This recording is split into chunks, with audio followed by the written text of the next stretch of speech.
Good morning students. कल का जो आपका टॉपिक था वो था बायोटेक्नोलॉजी एंड इट्स एप्लीकेशंस।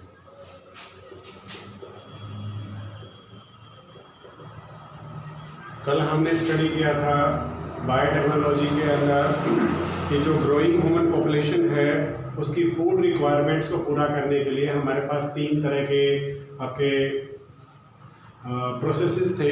पहला कौन सा था बेटा? Agrochemical in agriculture. दूसरा था आपका ऑर्गेनिक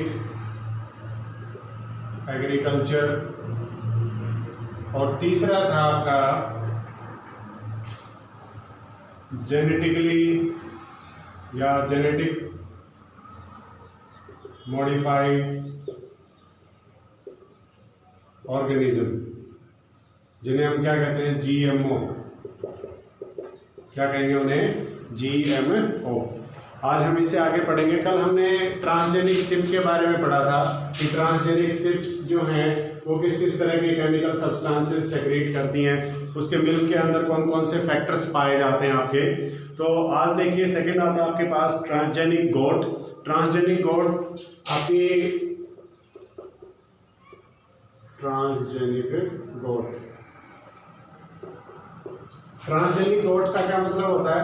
ट्रांसजेनिक गोट का मतलब होता है कि वो आपकी गोट जिसके अंदर डिजायर्ड जीन्स हमने ऐड कर दिए हैं, अनडिजायरेबल जीन्स को वहां से रिमूव कर दिया गया है, सिर्फ डिजायरेबल जीन उसके अंदर ऐड है।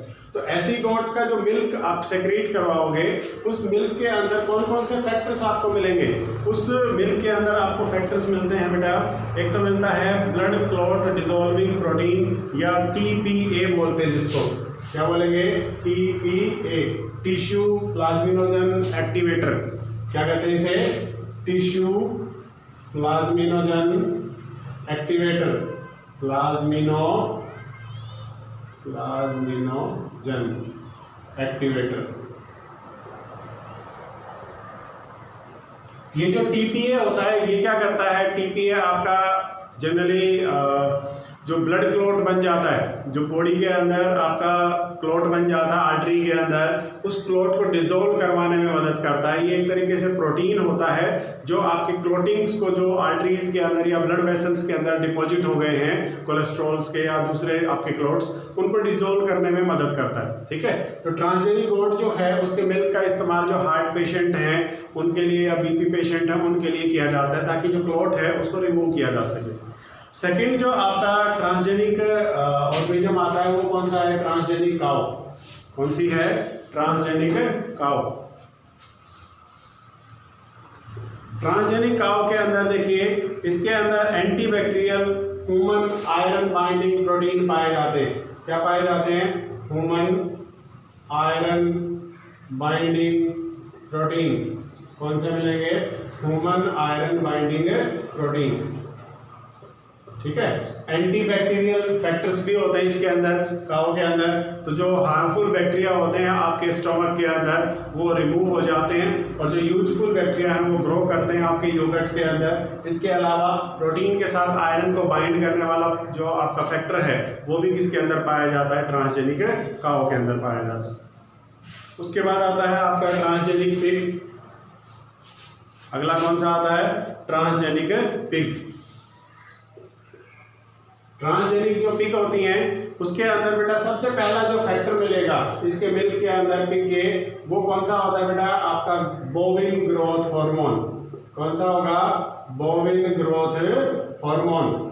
और ये जो बोविन ग्रोथ हार्मोन है ये आपका पिट्यूटरी ड्वार्फिनिज्म को, कल भी आपने सिप के अंदर पढ़ा था कि उसके अंदर भी ग्रोथ हार्मोन पाया जाता है।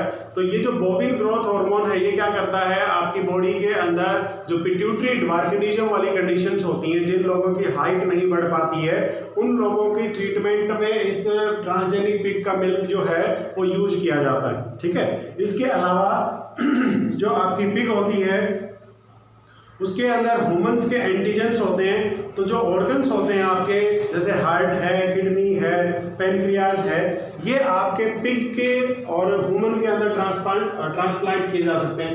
पिग के अंदर डेवलप करके और किसके अंदर ट्रांसप्लांट करेंगे, हम ह्यूमंस के अंदर ट्रांसप्लांट करेंगे। तो ये जो आपका ट्रांसप्लांटेशन प्रोसेस होता है ये बहुत ही ईजी होता है, और ईजी इसलिए होता है क्योंकि जो एंटीजन फैक्टर्स हैं आपके ह्यूमन बींग्स के वो बिल्कुल सिमिलर होते हैं किससे, पिग से।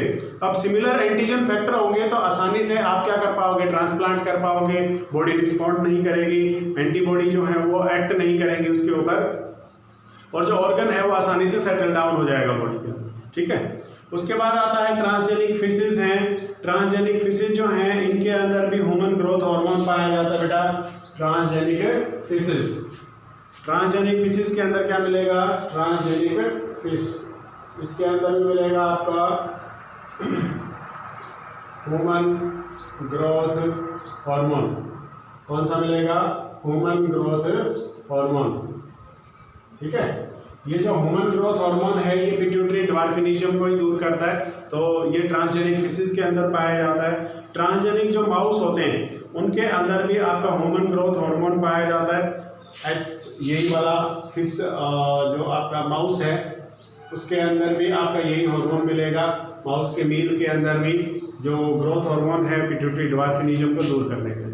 तो ये ट्रांसजेनिक एनिमल्स के कुछ एग्जांपल्स थे जो ह्यूमन के लिए आपका बेनिफिशियरी प्रोडक्ट की फॉर्मेशन करते हैं। उनके मिल्क के अंदर हो चाहे उनके बीफ के अंदर या मील के अंदर पाया जाता हो, तो वो क्या करते हैं, बेनिफिशियरी प्रोडक्ट की फॉर्मेशन करते हैं, ठीक है। उसके बाद आता है बेटा एक टर्म मॉलिक्यूलर फार्मिंग। क्या होती है मॉलिक्यूलर फार्मिंग का मतलब क्या होता है, ट्रांसजेनिक एनिमल से ड्रग्स की मैन्युफैक्चरिंग करवाना। किससे, ट्रांसजेनिक एनिमल से ड्रग्स की मैन्युफैक्चरिंग करवाना, ड्रग्स की मैन्युफैक्चरिंग। उस प्रोसेस को क्या कहा जाता है, आपका मॉलिक्यूलर फार्मिंग। ये कई बार पूछ ली जाती है, what is molecular farming. Molecular farming का मतलब क्या होता है, मॉलिक्यूलर फार्मिंग का मतलब होता है कि आप जब किसी भी ट्रांसजेनिक एनिमल का इस्तेमाल करके, चाहे वो शिप का इस्तेमाल करो, उसमें से क्लॉट फैक्टर हैं या आपका ग्रोथ हार्मोन है, गोट के अंदर आपका एंटी क्लॉट फैक्टर्स हैं आपके, इनका इस्तेमाल करके और ड्रग्स की प्रिपरेशन करो लार्ज स्केल के ऊपर, कमर्शियल स्केल के ऊपर, उस प्रोसेस को क्या कहा जाएगा बेटा, मॉलिक्यूलर फार्मिंग कहा जाता है, ठीक है। उसके बाद आता है आपका ट्रांसजेनिक प्लांट्स क्या होते हैं। तो जैसे आपने ट्रांसजेनिक एनिमल्स देखे हैं बिल्कुल वैसे ही आपके क्या पाए जाते हैं, ट्रांसजेनिक प्लांट्स पाए जाते हैं। अब इन ट्रांसजेनिक प्लांट्स के अंदर कौन कौन सी खूबियां होती हैं वो देखिए। ट्रांसजेनिक प्लांट्स, मैं एक एक करके आपको ये खूबियां बता देता हूँ ट्रांसजेनिक प्लांट्स के अंदर क्या क्या खूबियां होती हैं। सबसे पहला जो आपका बेनिफिशियरी प्रोडक्ट आता है वो क्या है आपका, कि ये जो ट्रांसजेनिक प्लांट्स होते हैं ये रेजिस्टेंट होते हैं किससे बेटा, एक तो वायरल, बैक्टीरियल और फंगल इन्फेक्शन से। They are resistant to bacterial, viral and fungal infection, ठीक है।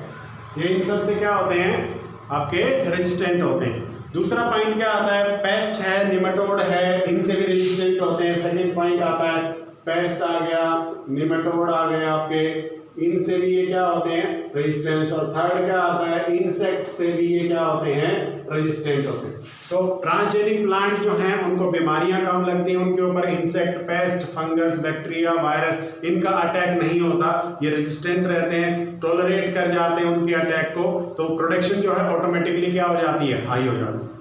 सेकेंड पॉइंट आता है बेटा, ये एडवर्स एनवायरमेंटल कंडीशन को भी टॉलरेट करते हैं। सेकेंड पॉइंट आता है, ये तो था फर्स्ट पॉइंट आपका। और सेकेंड पॉइंट क्या आता है, दे टॉलरेट एडवर्स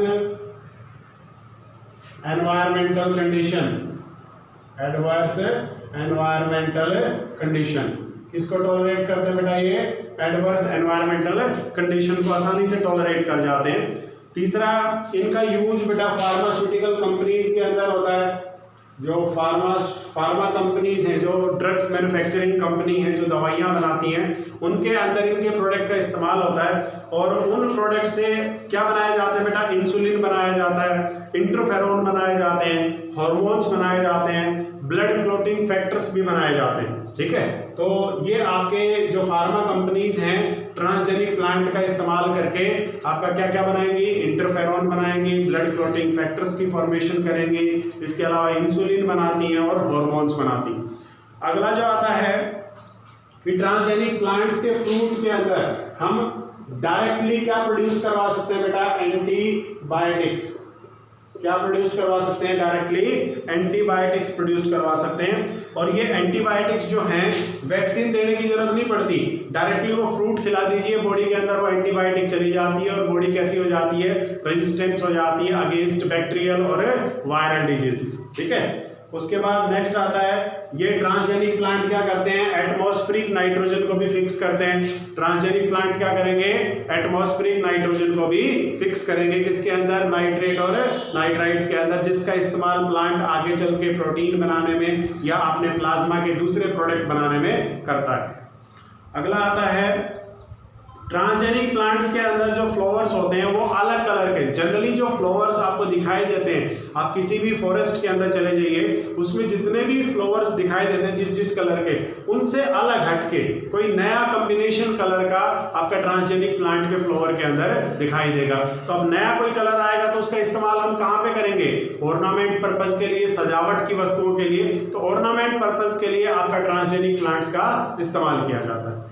और अगला आता है कि इनके अंदर एक कैपेसिटी होती है कि ये जो भी फ्रूट इनके ऊपर लगेगा, ट्रांसजेनिक प्लांट के ऊपर जो भी फ्रूट लगता है, उस फ्रूट को राइपन होने में ज़्यादा समय नहीं लगता।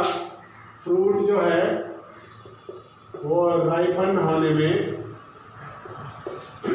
थोड़ा ज़्यादा समय लेता है। एक्सेप्शनली जो नॉर्मली आपका कोई भी फ्रूट जो है राइपन होने में टाइम लगाता है, जैसे 5 दिन लगाता है, 10 दिन लगाता है, तो ये उससे लगभग 3 गुना या 4 गुना समय लेते हैं राइपन होने में। तो लंबे समय तक फ्रूट को क्या रखा जा सकता है? फ्रेश रखा जा सकता है। दूसरी बात क्या होती है, जो ट्रांसजेनिक प्लांट हैं इनके अंदर इथाइलिन हार्मोन का जो कंटेंट है वो बहुत ही लो होता है। और कंटेंट लो होने की वजह से क्या होता है? ये धीरे धीरे पकते हैं। अब धीरे धीरे पकेंगे तो क्या होगा? लंबे समय तक फ्रेश बने रहेंगे, लंबे समय तक इनका इस्तेमाल किया जा सकेगा। अगर मान लीजिए किसी प्लांट के अंदर इथाइलिन का लेवल एकदम से हाई हो जाता है, तो एक दिन तो वो कच्चा फल था, अगले ही दिन वो क्या हो जाता है? पक के तैयार हो जाता है, और 2 दिन बाद वो गल सड़ के खराब भी हो जाता है। लेकिन अगर इथाइलिन का कंटेंट कम होगा तो वो धीरे धीरे पकेगा, मिठास भी ज़्यादा होगी और वो लंबे समय तक कैसा रहेगा? फ्रेश। क्योंकि इथाइलिन की अमाउंट जितनी कम रहेगी फ्रूट के अंदर, उतना ही लंबे समय तक उसका जो आउटर लेयर है वो कैसी रहेगी? प्रोटेक्टिव रहेगी। इथाइलिन की अमाउंट बढ़ जाती है तो आउटर जो लेयर होती है फ्रूट की वो क्या हो जाती है? डिग्रेड हो जाती है। और डिग्रेड होते ही क्या होता है? आपका जो फ्रूट है वो खराब होना स्टार्ट हो जाता है। ठीक है, तो ये कुछ प्रोसेसेस थे ट्रांसजेनिक प्लांट्स के। उसके बाद आपका एक टॉपिक और आता है, transgenic micro organisms. Transgenic micro organisms देखिए कितने हैं आपके पास? 3 तरह के मिलेंगे। ट्रांसजेनिक बैक्टीरिया है, ट्रांसजेनिक आपका यीस्ट है, फंगस हो गई, ट्रांसजेनिक बैक्टीरिया और यीस्ट।